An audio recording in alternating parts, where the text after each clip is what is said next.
Diogo Jota, de son vrai nom, Diogo José Teixeira da Silva, né le 4 décembre 1996 à Porto, au Portugal, est l'un des meilleurs footballeurs de sa génération, laissant une marque indélébile sur les supporters du monde entier, notamment en tant qu'attaquant portant le numéro 20 du Liverpool FC.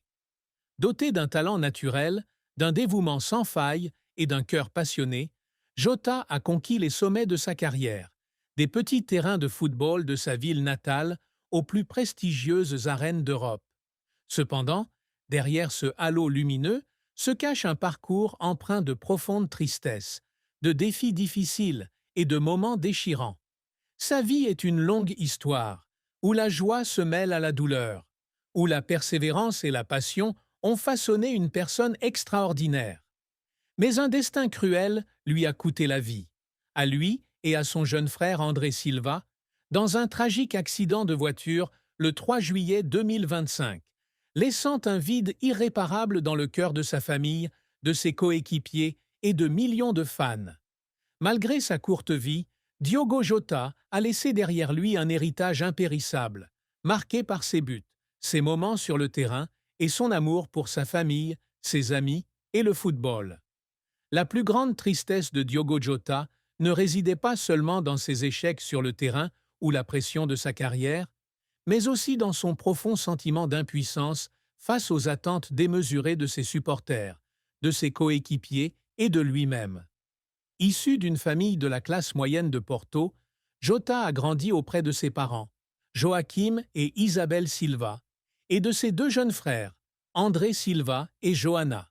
Sa famille l'a toujours soutenu, mais c'est aussi ce qui le tourmente lorsqu'il doit la quitter pour poursuivre son rêve footballistique. Depuis son enfance, Jota a démontré un talent exceptionnel sur le terrain, mais son parcours vers le sommet n'a pas été facile. Alors qu'il jouait encore au centre de formation du Gondomar FC, un entraîneur lui a fait remarquer qu'il manquait de dynamisme pour devenir une véritable star.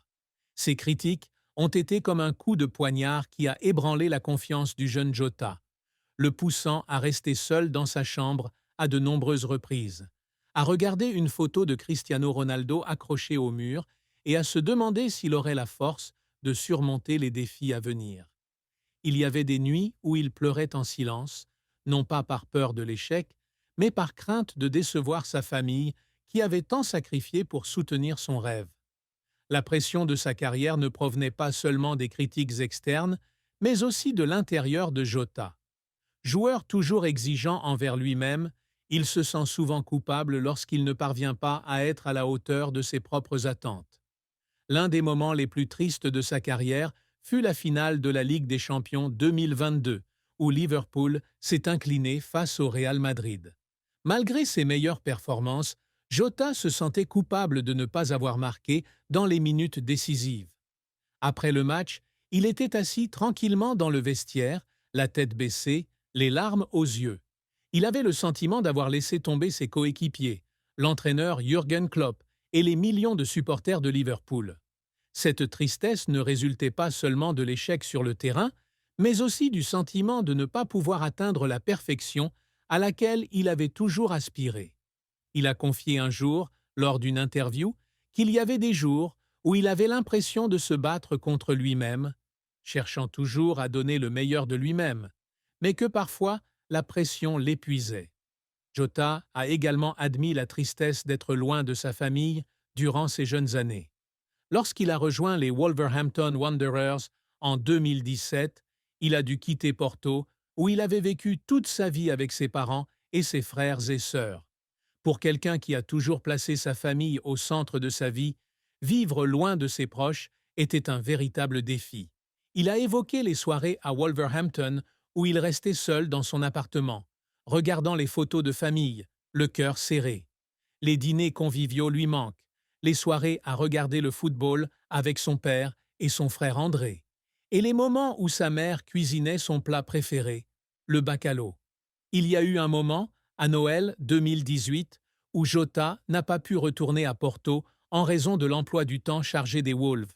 Il a appelé chez lui, a entendu les rires de sa famille au téléphone et n'a pas pu retenir ses larmes. Il se sentait coupable de ne pas pouvoir être avec sa famille, en particulier son jeune frère André, qu'il considérait comme son ami le plus proche. Cette tristesse n'était pas seulement la solitude, mais aussi le tourment de ne pas pouvoir partager des moments importants avec ceux qu'il aimait le plus. Les difficultés de la vie de Jota ne se limitaient pas à la pression de sa carrière ou à l'éloignement de sa famille. Il devait également composer avec des blessures constantes, des moments où il avait l'impression que son corps le trahissait. Lors de la saison 2020-2021, peu après son transfert à Liverpool pour 41 millions de livres sterling, Jota a été écarté des terrains pendant 3 mois en raison d'une blessure au genou. Cette période a été l'une des plus difficiles de sa carrière. Il a un jour confié qu'il y avait des jours où il restait au lit, regardant par la fenêtre, se sentant piégé. Il craignait de ne pas pouvoir retrouver sa forme, de ne pas pouvoir prouver sa valeur à Liverpool. Les heures de rééducation, la douleur constante et les journées passées à regarder ses coéquipiers depuis les tribunes ont laissé Jota impuissant. Il a un jour pleuré au téléphone avec sa mère, avouant qu'il craignait de ne plus jamais être le même. Mais c'est dans ces moments difficiles que Jota a trouvé la force de se relever. Il a passé des heures à la salle de sport, consulté des kinésithérapeutes et s'est dit qu'il ne laisserait pas sa blessure l'abattre. Un autre défi auquel Jota est confronté est la pression d'être l'une des plus grandes stars de Liverpool, un club au riche passé et aux attentes immenses. Lorsqu'il a rejoint Liverpool en 2020, Jota est rapidement devenu un joueur clé de l'équipe, inscrivant 13 buts dès sa première saison. Mais la célébrité s'accompagne d'une pression constante. Il est souvent critiqué par certains supporters lorsque sa forme est irrégulière. Il manque parfois une occasion de but et les commentaires négatifs sur les réseaux sociaux le blessent. Il a un jour confié que certains soirs, en lisant ses commentaires, il avait l'impression de ne pas mériter le maillot numéro 20 de Liverpool. Mais au lieu de se laisser abattre par les critiques, Jota a choisi de se taire et de prouver sa valeur sur le terrain.